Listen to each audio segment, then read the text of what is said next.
Testing, testing. Go. Ladies and gentlemen, welcome back to Tapping with Tristan. Before I really get into it, make sure y'all click that subscription button, man. It's free. Subscribe, hit that bell so you get notified when we get this beautiful content, man. We have a special guest. This is our long-lived Amityville edition. We got Mr. Jauron McKelvin. Talk to him, Jay.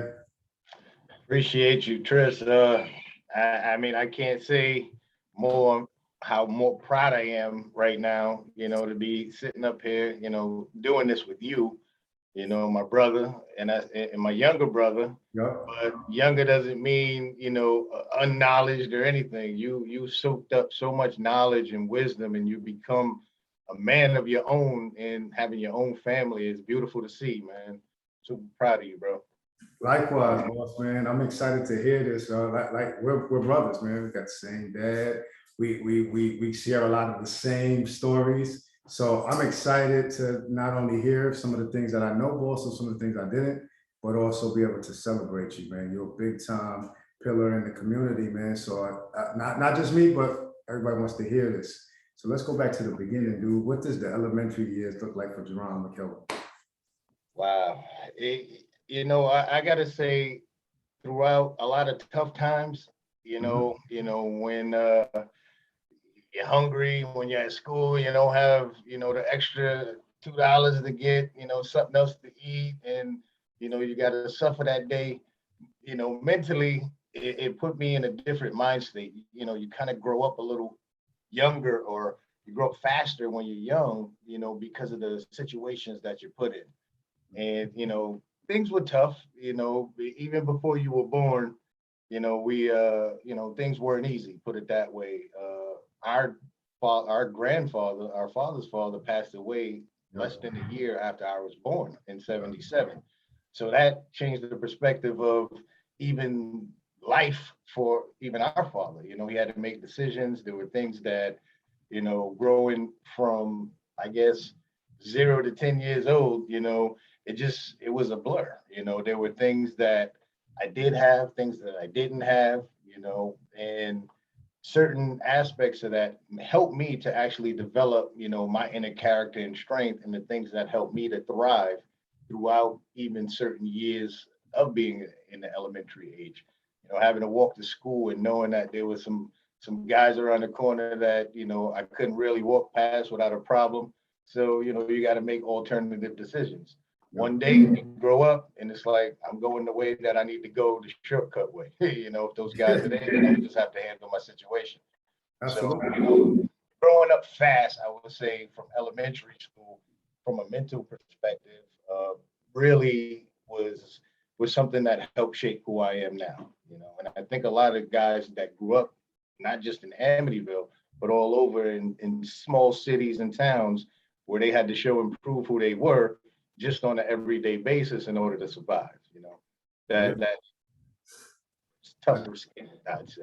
I think that's super valid, Jay. So when you're talking about these things, man, you got things going on at home. You know what I mean? Our dad, you know what I'm saying, ended up marrying my mom. So there's two different households that, you know what I mean, he's in between. So there's going to be like you have to be a man really, really early, man. So I commend you for that. Like you said, you had to grow up really fast. Now, we all know that when you're doing these types of things growing up, there's outlets. And sometimes there's positive and negative outlets. And sometimes they're blurred together in urban communities. What do you feel like was your outlet, and when did sports come into play for you? Well, sports was always there. I mean, from the time I can remember, I played, Little League baseball, and I won a championship at 5 years old. The T-ball championships. I can't even count how many chips we won in Amityville. You was winning baseball championships like that, Jay? I got zero, dude.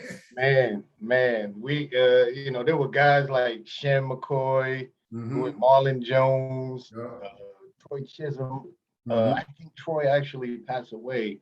Rest his soul. There were a lot of guys that were growing up playing baseball. One of my best friends, Sean Bradley, who you might remember, he moved away at 14. So from the time I was 5 up until the time I was 14, baseball was really the, preeminent sport for me. I played basketball, and, Coach Ag and I didn't see eye to eye in my 10th grade year. I come into the game and I have 2 assists to Big Rich, and I come out and I'm like, oh. What we doing, man? I'm making 5 plays. Yeah, I think I at that point in time I was a little overzealous, and but playing 3 sports. I played baseball, basketball, and football. Yep. Didn't play football until my 10th grade year, but we'll get into that. But going back to what kept me on the right path was a couple of guys that I played baseball with, and I fell in love with baseball. And after Sean moved away at 14, I kind of stayed away from baseball a little bit because I lost my boy. He was like a brother to me as well, but he was my road dog. None of my other guys played baseball like that. It's not many of us in the sport, but for the most part, the love of camaraderie, the love of practice, and getting better as an individual and seeing that progress over time, throwing the baseball against the side of the wall and scooping up ground balls and things. You get a lot of time to think when you're by yourself. So staying out of trouble was kind of easy for me, outside of the fact that some people that I hung around would always be in trouble. So I had to make a decision to not hang around them as much. And I remember vividly a situation, and Dad can actually run this back to you. I was up at the high school with a couple boys, from around the way that and he came up to the school and said, "You got to make a decision. Are you going to continue to hang out with people that's going to put you in a situation, or are you going to better yourself and think about things and not go down the path as some other individuals?" I made some decisions, and I wanted to play ball, I wanted to go to college, I wanted to make something of myself. So the only person that could do that was me. So I really decided to, with a couple of other friends of mine that are that you may end up interviewing and that have gone on to do successful things. We sat on the stoop many times and saw a lot of money go down the street. And we never, went down that route. And we always said, you know what, we're going to go to college, we're going to do something, we're going to make a lot of money, and we're going to get our money that way. I'm better for it, and, your nephew is now attending St. John's University, with a lot of scholarship money. So it's a beautiful thing, man. I think this needs to be highlighted, man, because like you said, man, our actions and our decisions, they lead you to where we're currently at, man. So it's beautiful to hear. What did the middle school look like, man? Because most of you was right there, dude. You was right in the midst of all of those things, man. And that's a real tough part of town.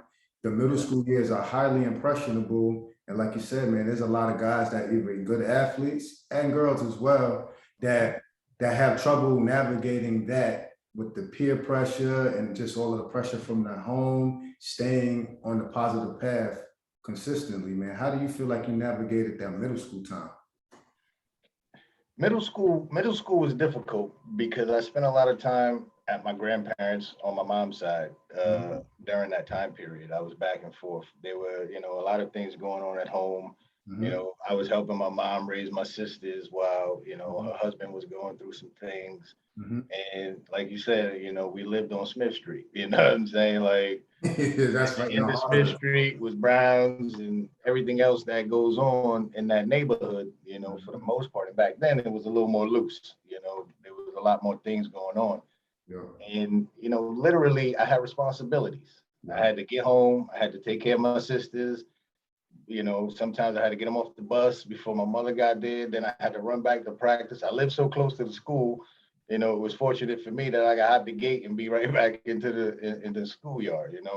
Some days I had to jump the schoolyard, the fence to get back over there to practice, literally after cooking mac and cheese and hot dogs or whatever the case may be for them until my mom got home. So, it was difficult. It were a lot of things that, I say helped me to become more responsible, in my own setting up my own schedule, making sure, you know, because I got to be somewhere. I got to call somebody. We didn't have cell phones back then. So, you know, you had to be somewhere. The coach told you to meet him here at this corner. You got to go so they could take you to the, you know, traveling baseball team. You know, if I didn't have certain things like that, I wouldn't have been able to do it. So, you know, I made sure that I was responsible enough to meet the coach on time, you know, so that I can play in the game.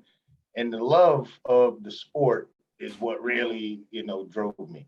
If I couldn't play baseball, then I didn't have my outlet, like you said. You know, we all need something mental as well as physical to take that edge off. By the time I got to 10th grade, you know, now you can see my aggression started coming out a little bit more. Let's talk about it. I started playing football. Let's talk about it. Now, Jake, remind me, because when the middle school, I know there was a period of time when the 9th grade was at the middle school at Edmund W. Miles. Was you in that time where you still at 9th grade, or was it in the high school yet? No, the year we were in 9th grade in the middle school. The year after we came up there, I graduated in 94. So this would have been about 90. The class after me, LT Brown and Tyrone, all those guys. Yeah, those guys were the ones that were the first ones to come to the high school. Okay. Yeah, because yeah, so I actually, when I was in 9th grade, I made the varsity baseball team. You know, I was one of the starting pitchers and the starting center fielder. So I had to take a bus. Curtis Holloman, myself, Jason Lucas, they were on the varsity basketball team in 9th grade. So, you know, it was the three of us going up to the school every single day after practice. I mean, after school, we would go up there for practices, our respective practices. And it was fun because we, you know, in wintertime baseball, you're indoors hitting the cage, pitching, throwing, pitches, catches, and stuff like that. So we were upstairs in the wrestling room, you know, and it was dope. You know what I mean? Like coming from the middle school up to the high school. And then, you know, I started meeting all those guys like Mike James, P.D. Jones. And, you know, I became like a little brother to them because, you know, I started, you know, playing ball and I was hanging out with them a little bit, you know, and it was dope, you know, like being the athlete and having, you know, people around you that have that like mindset of wanting to win and compete, you know, it drove you. So, you know, those guys were 11th grade, 12th grade, and you wanted to emulate what they were doing. You want to be in the newspaper. You want to get, you know, your names said on the loudspeaker. And on Mondays, you come in after the football game or Saturday, and they tell it how many touchdowns you have. You know, that actually was the drive for me, you know, more so than anything else, was to just be out there to compete and do what I do on the field or the court or what have you. Absolutely, man. It gives you a sense of worth, a sense of validation, and something to strive for and look forward to, man. All of those things above. And not only that, man, Amityville is good. There's a lot of good athletes. Like, it's amazing, man, that you just pour all of these people, not a lot of them, not a lot of people in this small area of the country, not a whole lot of resources as far as extra training. It's just everybody just kind of doing their thing, maybe getting some assistance from their parents or a volunteer coach. But the natural talent is really, really high, man, in a lot of sports.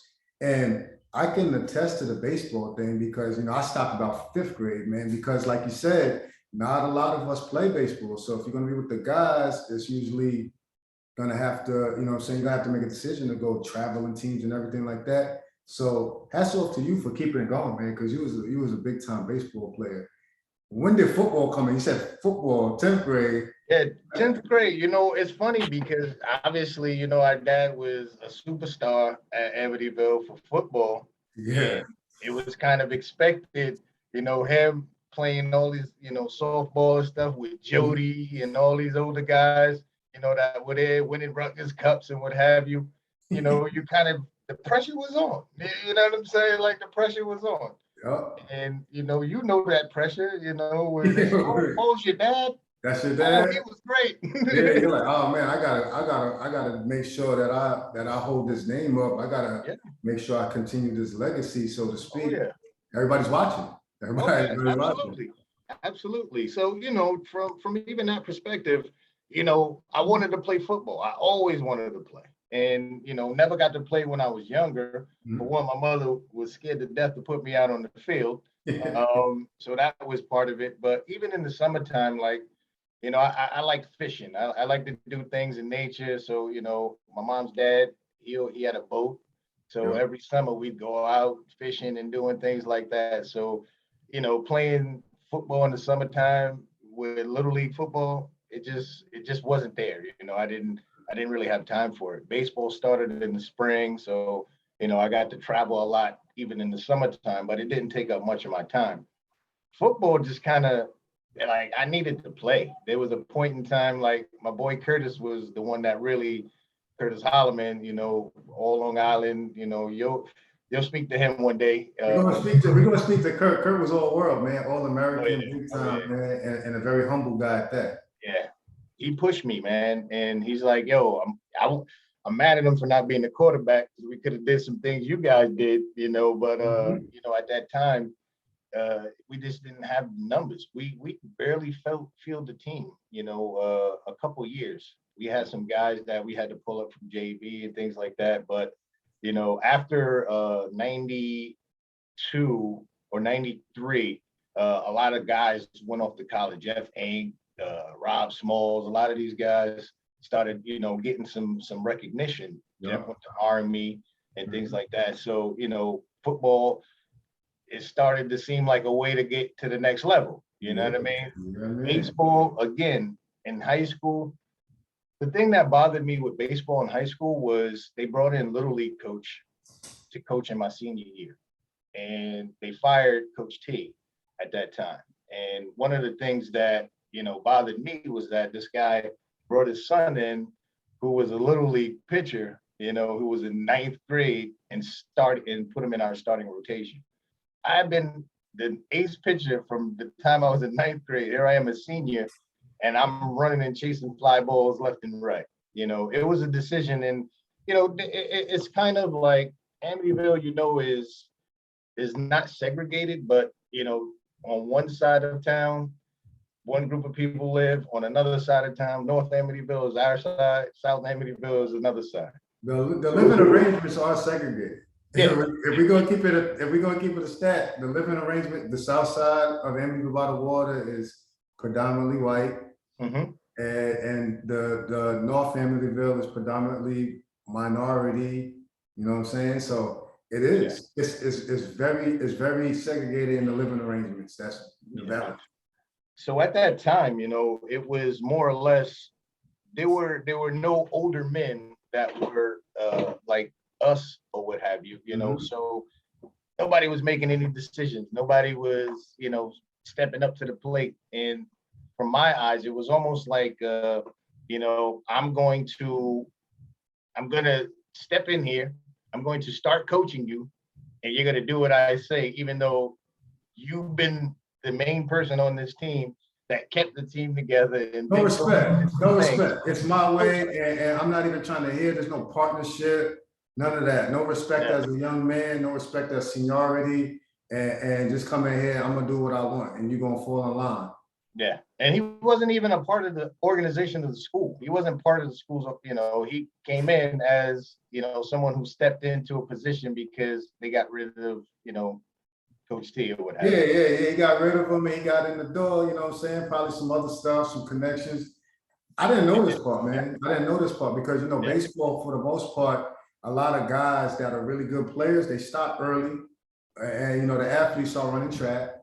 They start running track, or they doing other stuff. And going back to your point where about football, man, you had a lot of good athletes in that like 1990 to 1995 that didn't really play because they was in Yeah. the streets.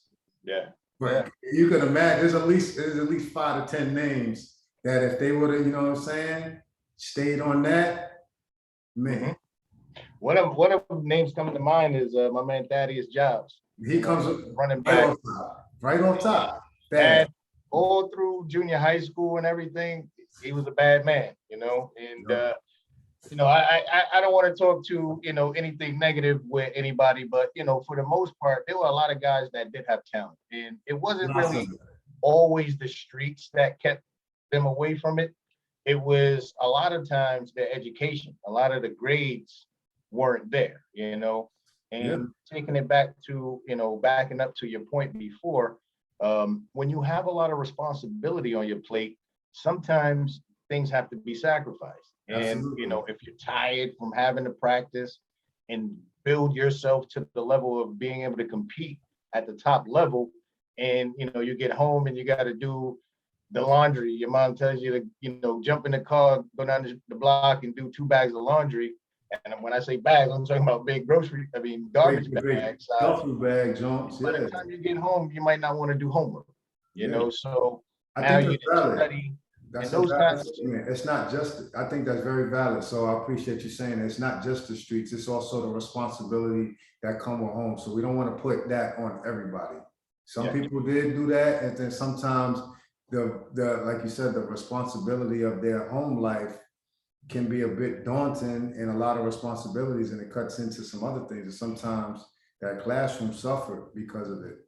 And I think and that's, you know for a fact, I mean, Amityville was one of the top 3 worst places in the country at one time when the block was still, you know, around in the 80s. oh, I know. And, you know, a lot of guys from that time period suffered from their parents having drug addictions and not being able to take care of their siblings. So, you know, that resorted into them having to actually step in and become a financially responsible person within the family.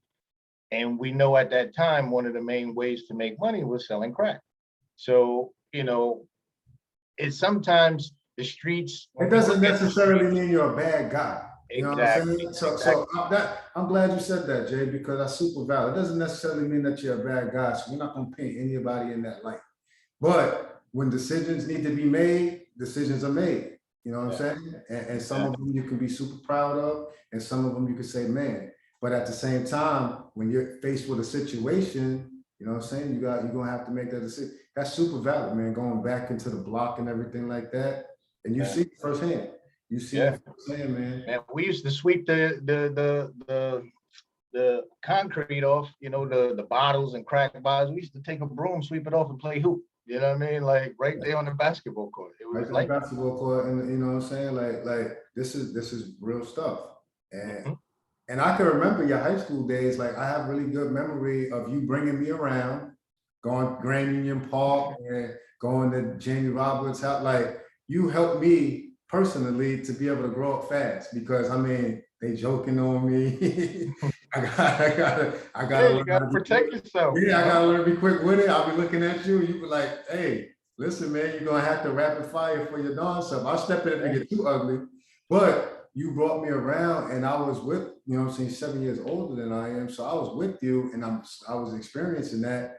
And you was treating me like I was, you know what I'm saying, your age to a degree because you knew how it was going to help me to mature, man. So I appreciate that.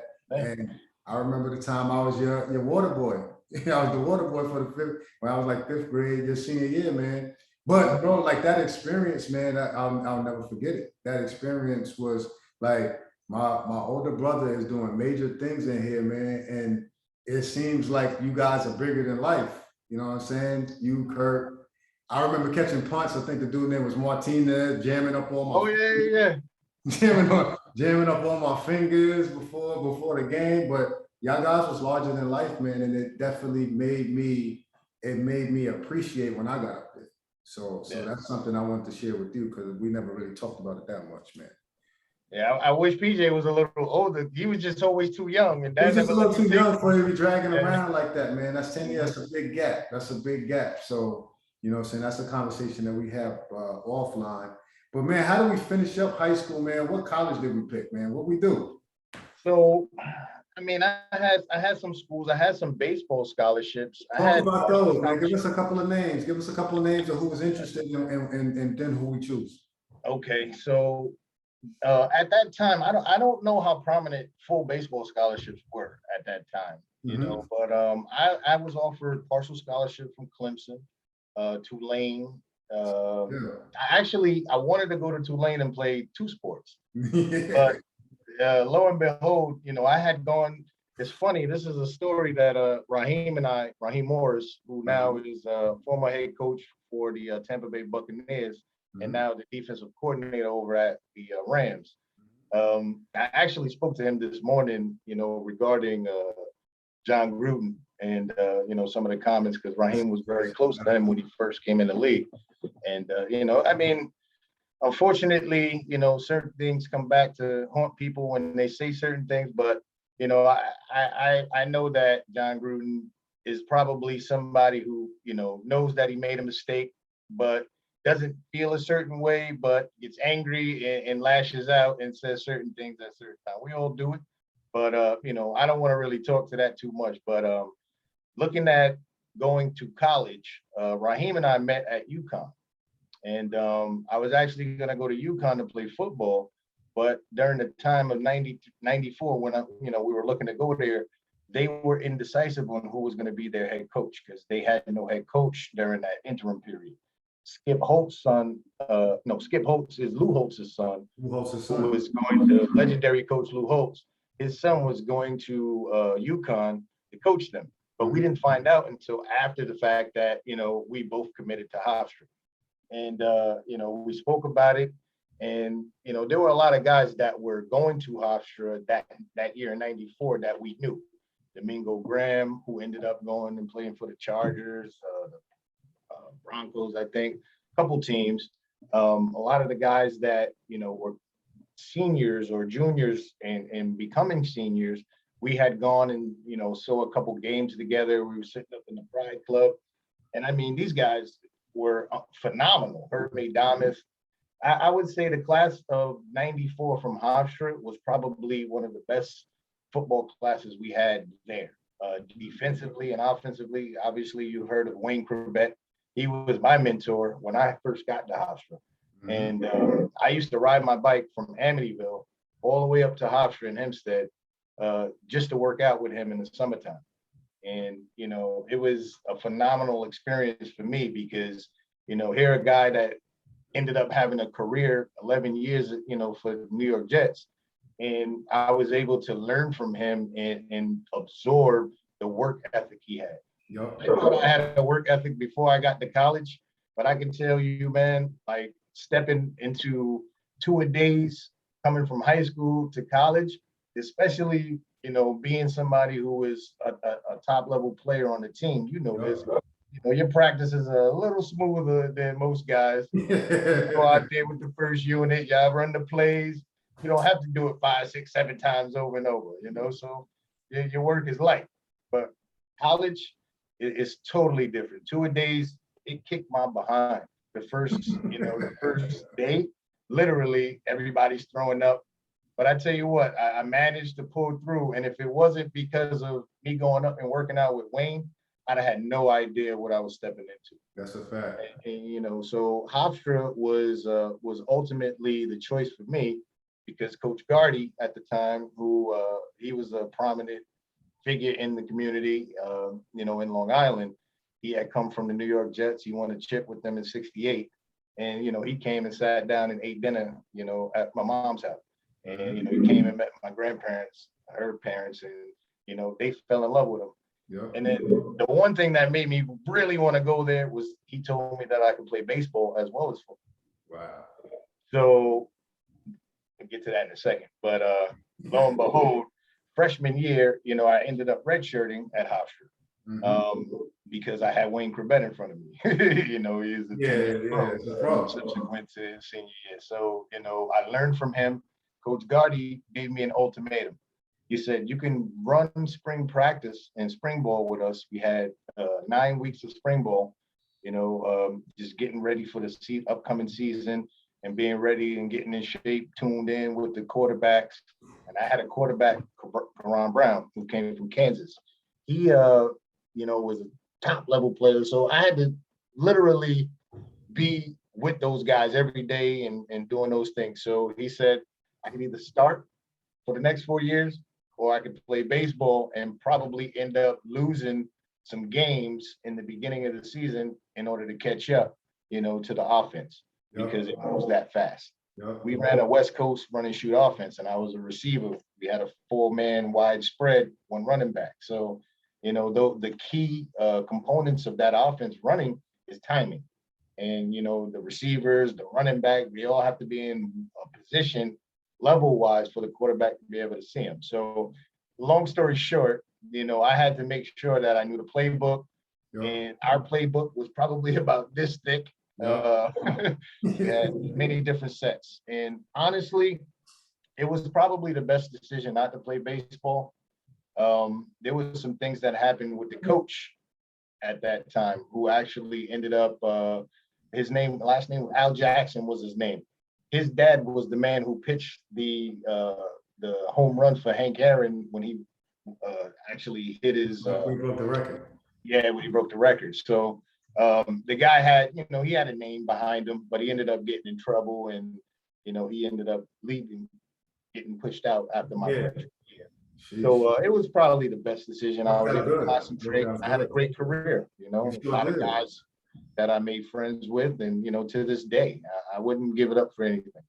It was beautiful, man. I got a chance to come watch me. I played high-level football, ranked in the nation, 1AA, FCS now. Big-time players, a lot of pros going there. One of the quarterbacks, ended up getting picked over Tom Brady. Oh yeah, my quarterback, Giovanni Carmazzi. Brady 6, Brady 7, one of them Jones, he's part of that. Yeah, he was actually picked in the second round. Tom Brady, I think, was picked in the sixth round, man. He's picked by the 49ers. I remember that, man. But I mean, you got a lot of you end up building your network up, man. But just coming up to Hofstra and being a part of that, man, you got to let me experience college life. You showed me love.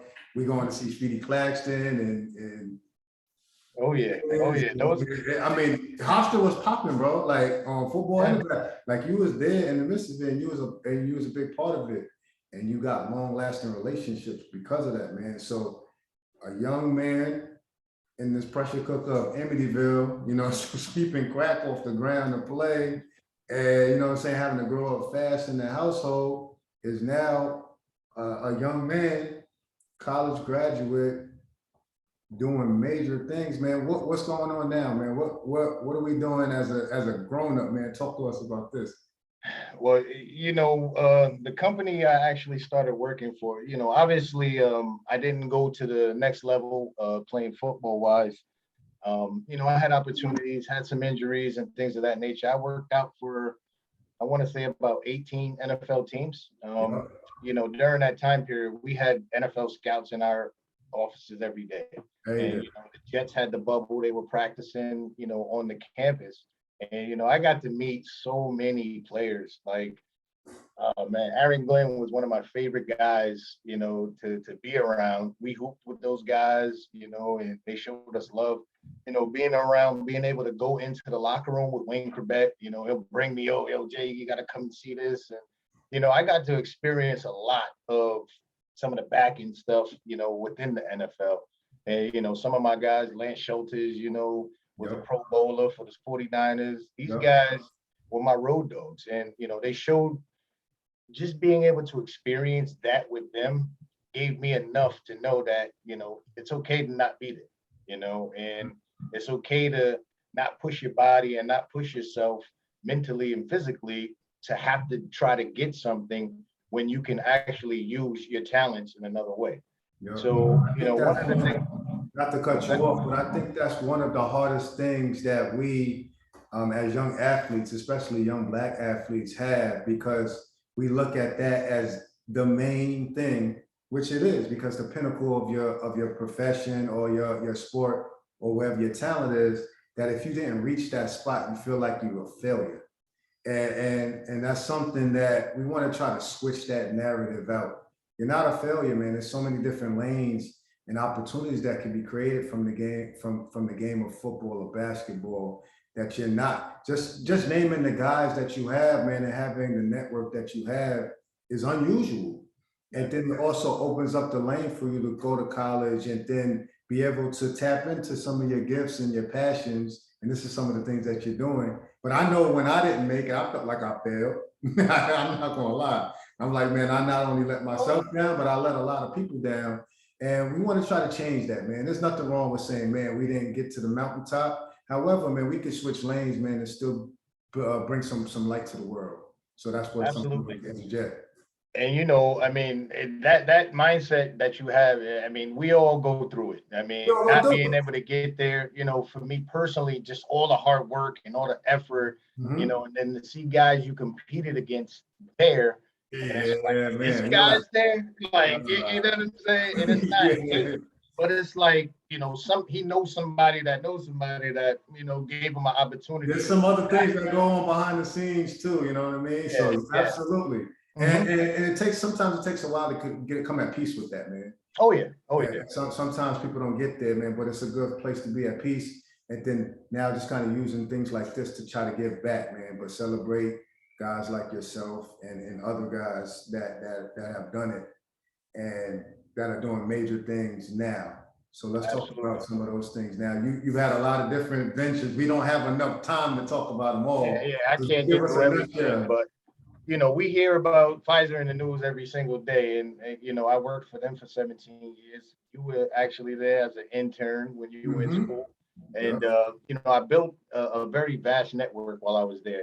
There's so many departments, and that's one thing I learned was being able to be diverse, being able to converse with different people, being able to understand information, that's coming at you, and being able to regurgitate something that makes sense.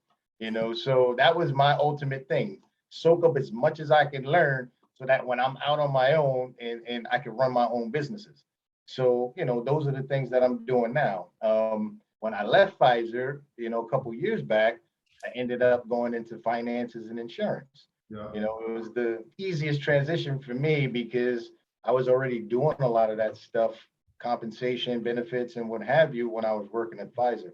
yeah, Um, so, it actually allowed me to understand money, to understand what to do with money yeah. and how to protect it and to protect the family. So it became easy to actually explain that to other people and get them to know that those are the things you need to do. So now what I'm doing is just spreading that into other communities. So I'm working with community advocates, appointed officials, and some of those things we're doing here where I'm at now, up in the Upper Bronx and Yonkers area, just giving back to the community and really Yeah. bringing knowledge, information, and a way or a plan of success for people that are like us that have gone through challenges, may not understand or know where to get help, may not have an outlet, and all the things we talked about, before, when it comes to a young man who may be depressed and may not know what to do because their talent was everything to them. So Right. just open up doors of opportunity is what I'm doing now. And working with you, I know you're doing that for Division I athletes and just athletes in general, young Right. men, women who want to succeed in life. And like you said before, this type of thing is actually something that helps to build the bridges to the gaps that we're missing. Right.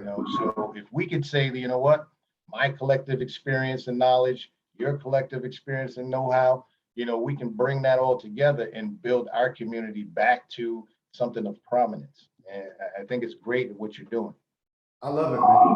Love it. I second that. I co-sign that. And far too often we're at each other's neck, in our community and then other community. Like we all have a gift in something and a passion in something. So I just want to play my part just the same as you. We've had conversations offline, and as I'm having conversations, a lot of people are feeling this way, and in bringing something positive to where each person can utilize their skill. And I think it's almost kind of natural because of us being sports and having teammates. Yeah, Feel yeah. me? I mean, you're right. You It's feel a me? it's a natural transition. It's like, hold on, man. You know what I'm saying? Like, I know I bring this to the table. It makes sense to have you bring that to the table. If we can learn how to put our egos down, man, and be able to spread love, but also be able to celebrate each person's gift, we're better off for it instead of cutting each other's throat. So I appreciate you taking time out. I know you're a busy dude. You got a lot of moving parts to your whole situation, man. So I'm thankful for this. We might have to set up a part two. I mean, Hey, let's do it. I mean, we definitely gonna have to set up a part two when we get to the point where it's like after April, and we say, what can we do to get more people involved? And Yep, so the yep, conversations are important, so that people can understand how we even think as young men who are now in positions, Mhm. because people might look at you and say, oh, well, Tristan's successful, but they don't know what it took for you to get there. Yeah, And those stories can help other young men who, for one, may not have an older brother, who that's a, may not have that, guidance or person to look up to. Now they could at least look to something and say, you know what, well, these guys, they had it rough too, man, but I can do it, yeah. and there's my inspiration. Yeah, there's an example right there, and this is why we're putting together this event. So it's almost a walking museum. You're seeing, I heard that name before, I heard that name before, and we're bringing a collection of a 45-year span, but not just in the basketball, but we want everybody. We want everybody to come there and celebrate and be a part of this thing so we can all network, but also just show from this space right here that everybody walk these halls. Mm-hmm. And everybody has experience, some the same, we all intertwine somehow. But with that, there's a collection of men, especially Black men, melanated men that are there that did something positive. Yeah. So let's talk about that. Let's talk about that, and let's go ahead and try to, like you said, bridge a gap from that community and then also that era to now. Because even growing up, man, like my era is always at your era. Oh, we better than y'all. And it's good, it's good banter. But all in all, I might have something in my era that you might not have. Yeah. And vice versa. So how can we collaborate? So I think Oh, that, yeah. I'm saying, how do we collaborate? Because something's always ever changing now. So how do we collaborate, man, and be able to re-highlight ourselves, man? So again, I think we're on the same wavelength with that. So probably gonna have to do a part 2 for sure and talk a little bit more and deep dive about that. But I wanted to take most of this time to celebrate you. You know what I'm saying? Like, I want to give you your flowers as one of the top athletes to walk the halls of Amityville, playing multiple sports. You're in our Amityville Hall of Fame. Your name needs to be put in lights, man. Baseball is not a tough, it's a very tough game, especially in Amityville because it's not highlighted as much. And you went all the way through, you had a coach switch up and all these different type of things, and you did it. And you played a high level of football, and I watched it in college. You got to be celebrated, dude. You're a legend. You know how humble I am, man. Humility to me is very easy to do, but I really appreciate what you're doing, and I appreciate your words. I mean, you're my brother, man. I love you to death, and Me too. it feels good to know that the things that I was doing or thinking I was trying to do for you, it actually helped you, and that's all I'm about. You know who I am. You know that I love people unconditionally, and if I love you, I'm going to do for you. And just being able to see you develop into who you were. I was at almost every damn game. I Yeah, you came are. upstate when you guys won the chip. My favorite picture of you hanging on the rim from up You in the there. background. You in the Oh yeah, background with oh your yeah, arms up. that's right. You You in the already know. background fuzzy with your arms up. That's you. Yes, sir. Yes, sir. From going to see you beat Duke, you know what I'm saying? Yeah, in the garden. We beat You Duke in the guys, garden. no, I was down there with you, when you guys played Duke We got down at smoked. Cameron. Yeah, We got smoked. yeah. But hey, man, listen, But it was an experience. It was an you played at a experience. high level, man, and even watching you drop 26 in Brooklyn, Yeah. like that. Seeing you play was one of the ultimate highs for me, and I just appreciated you working and doing what you do, man. Like, you made me proud to this day. Yeah, man, it's a blessing. I look forward to again, seeing you in person. I'm in Texas, you in New York, and we're gonna talk about some ways that we can continue to build and, Oh yeah, and help one another, man, and then see if we could just continue to pay this forward. absolutely, absolutely. So And next, like I said, man, I wish PJ was a little older so we could have shared a little bit more memories. And, I remember him going down the block, knocking little kids out, and he was a tough guy. he was a tough guy. He was a tough guy, you know what I'm saying? That But built he him had a up. lot of Oh pent up yeah, aggression, and that's something that we talked about, man. But it's love, man. oh I love yeah. you, man. I was proud to see him out there. Seeing the games where he was out there playing against LeBron's squad, and Yeah, he's doing his yeah, numbers, man. you know, That. This is the reason, man. Amityville is a special place, man. It holds a special place in my oh heart. yeah. And there's a lot of people, man, that need to be highlighted and celebrated. And I think their stories can be beneficial for other people to hear, such as yourself. So that's why I'm doing it. Especially within our family, because we got deep roots, man. We got a lot of uncles outside of our dad that did things there, and you know, we had a lot of athletes come through the family, and it's a great thing. And there's a lot of other people that have multiple family members that, you know, have done things. And that might be, we could call it the Amityville family reunion. And we just start highlighting families and the branches are endless. The branches are endless. A great idea, man. We're going to definitely talk about that offline. It's endless. And I know how you operate. So I'm expecting a call or a text later on or tomorrow with at least 5 more ideas. I'm expecting that. And I welcome that. And I welcome that, because I already know as we're going through, you're like, this idea, this, but that's how I operate too. So, you know what I'm saying? That's the brothers in us that we're already thinking about how can we make it better. Progression. So, yeah. So Jay, I love you, man. Again, let's try to show this up. Not everybody got the attention span that we got. So hopefully everybody will stick this through and watch this. And then we can get another part 2, man. Much love. Appreciate you, bro. All right, boss, man. We're going to talk. Love you. Yes, sir. One. Chill.